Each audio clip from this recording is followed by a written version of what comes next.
Hello everyone, it is me, Skip. To get the elephant out of the room, yes, my teeth are missing in the front.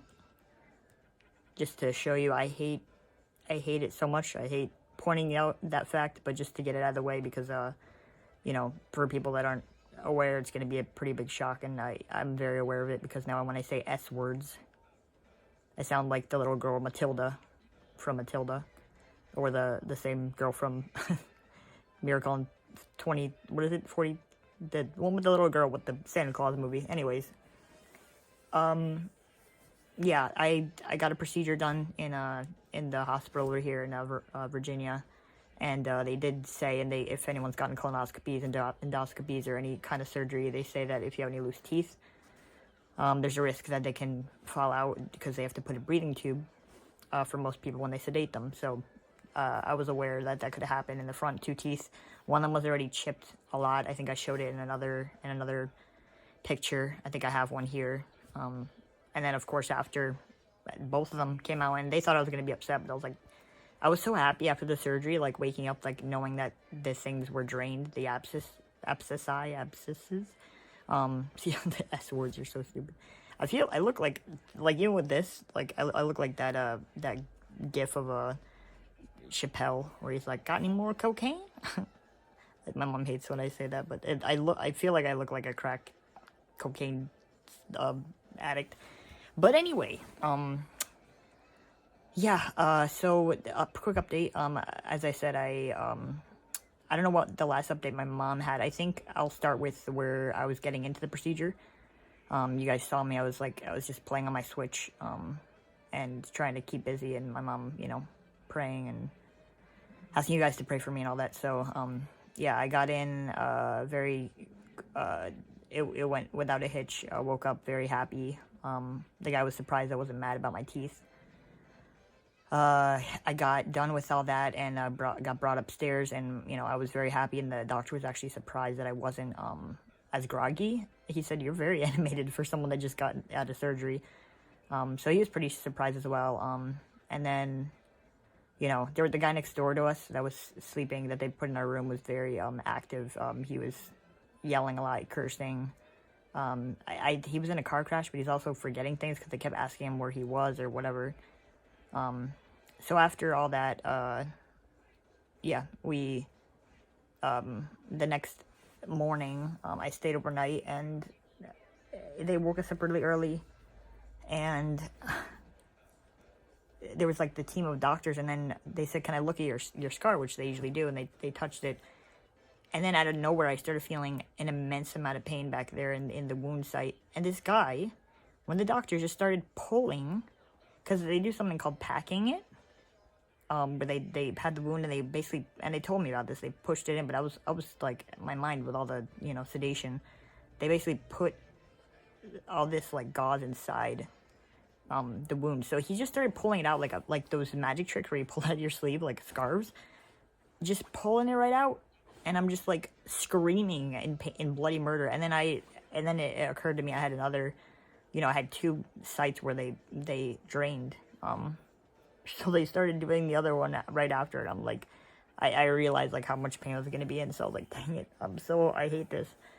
So that was over, and I had some medication that I had never had before. I had 2 doses of it, I think, 2 or 3, and then the last one right before we left, I said I'm gonna do one more before we leave because I know I'm gonna be unhooked from everything, and I'm feeling the pain, and getting in the car and the bumps and everything. So I had it, and then I felt extremely nauseous. Like I was for the first time in as long as I can actually remember, I was like, I felt like I was gonna throw up from the nausea. So that was very interesting, and I haven't had that in forever.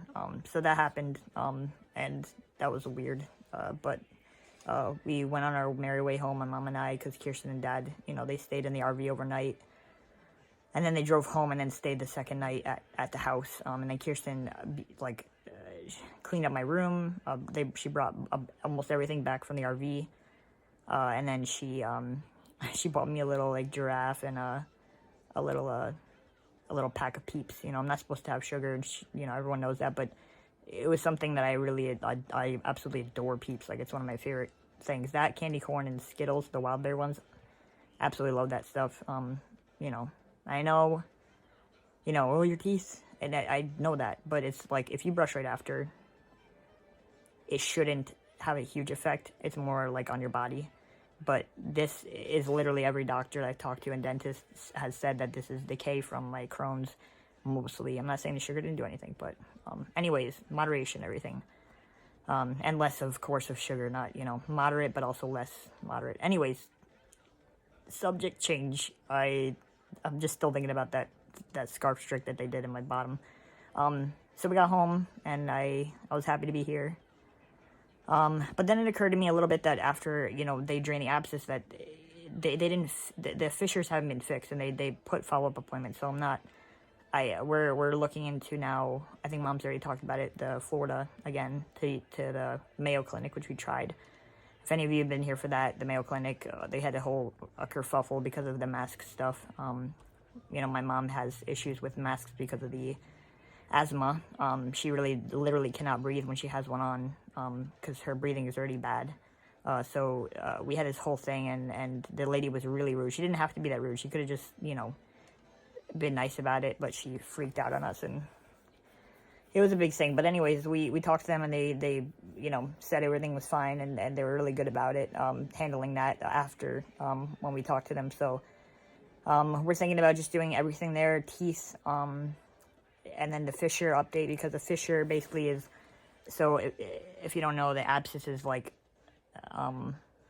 your intestines, or your stomach. I guess it's your intestines, or like near the anal area, or the oh my gosh, what is the word? A rectum. That's a better word.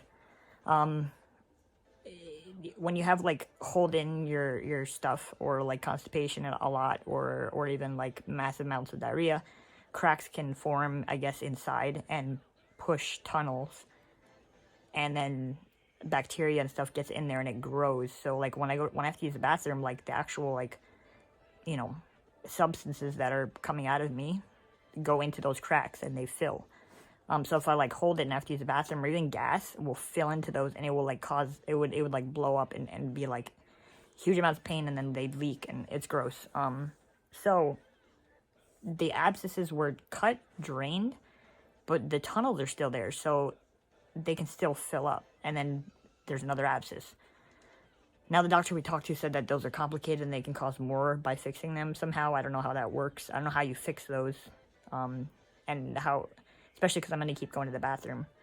But for now, the top one has stopped draining. The bottom one's still draining, but I'm okay with that. It's not a lot, but it's being like that. There's no pain in the abscesses too much. The only pain I've been having is extreme, and it's crazy, but it's completely switched to now just daily and every second of the day pain in my bottom hemorrhoids, which were there. I don't know if anyone remembers. They were there too during the abscess, but they're both happening at the same time. But now it's like, since the abscesses are gone, it's just that constant burning, fizzling pain that's always there, and like sitting is just a pain. I have like no relief ever. I have like seconds of relief. But yeah. So if I can get those taken care of too, that'd be awesome. But like, again, you're getting stuff done in your bottom, which is active. Mine, especially, like 10 times a day. I go to the bathroom, even in small amounts, big amounts, whatever. So I don't know what's gonna happen. I have to get a feeding tube again. I don't know. I'm a little worried, but I honestly, right now at this moment, I really just want to get to any place, get me checked in. Not any place. I want to get to Mayo Clinic, because that's the one that's like the big shot. Like that's the best in the country. And then like that's my best shot. And then just get checked in and, you know, have them do everything. I want everything done. Teeth, everything. I want to come out of there clean. But yeah, I'm looking forward to that. And then you know, I've been having to take I just got steroidal suppositories that had actually been helping a little bit. They're really hard to get in there because everything's so inflamed. Sorry for any, you know, graphic imagery that's bringing up. And then I have the, we asked about antibiotics, and he said, yeah, well, my primary said we should probably give you some more So that's the third round of different antibiotics. I had some in the hospital, some before, and some now. So, yeah, that's going to be the third round. And I don't like having them because they screw with my mind and make me more anxious. They also get my body depleted. They make me go to the bathroom more. So, I'm taking those, and then I'm also taking, there's a cream, a healing ointment for the outside, for the hemorrhoids. But, yeah, it sucks. I don't know what they're going to do about it. I'm not looking forward to any surgeries again, but I honestly just want to get it done with, But that's it. That's the biggest, that's the big update. We're getting ready, everything. We have an appointment for Mayo Clinic, in April, I think. April or May, I gotta ask my mom. But, she's calling every day to make sure if they can, have like a cancellation or something, so. But yeah, that's all I wanted to tell you guys. I'm gonna keep this one short. The last one I recorded was like 25 minutes. This is about half of that, so that's good. Well, actually more than half.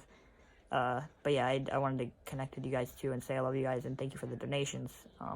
Thank you for all the sharing and the support. I'd love to shout out a couple people, but I don't want to make them uncomfortable. I know some people might not mind being, brought into the spotlight a little bit, but I also, some people I think just want to be silent givers or whatever, and I don't want to call anyone out specifically either, because even though there are huge donations that from people that have little, people that have a lot and they give a lot, people that have a lot give a little, people that have little give a lot, all that, any of those, I appreciate all of it, and I appreciate the prayers first and foremost, and sharing is huge too, so thank you for all that, and thank you for the support from my friends as well that haven't been able to keep in contact with as much, because I'm just like, it's hard to talk and keep active and social when you're constantly in pain and you just want to punch a wall. Like I'm literally like my hands are like this all the time because I'm in so much like constant, and it's on the bottom, which is something you use all the time because I have to sit. So I'm like, I can't sit. I just want to sit and be comfortable. You know what I mean? So I'm done complaining. I'm sorry. I love life. So anyways, that's it. I'm gonna go, and thank you guys for everything again. I'll be back with another update soon. Hopefully we get another appointment sooner than later. We're gonna go look at wheelchairs, electric wheelchairs as well, because a good friend of ours, my mom mentioned this in the other video, but I don't think it made the final cut. Travis donated enough money to get a new wheelchair, so a power chair, something that actually moves, where I can use a stick, because we haven't used that in a while. So we'll keep you updated on that too. But yeah, guys, love you very much, and I'll see you soon.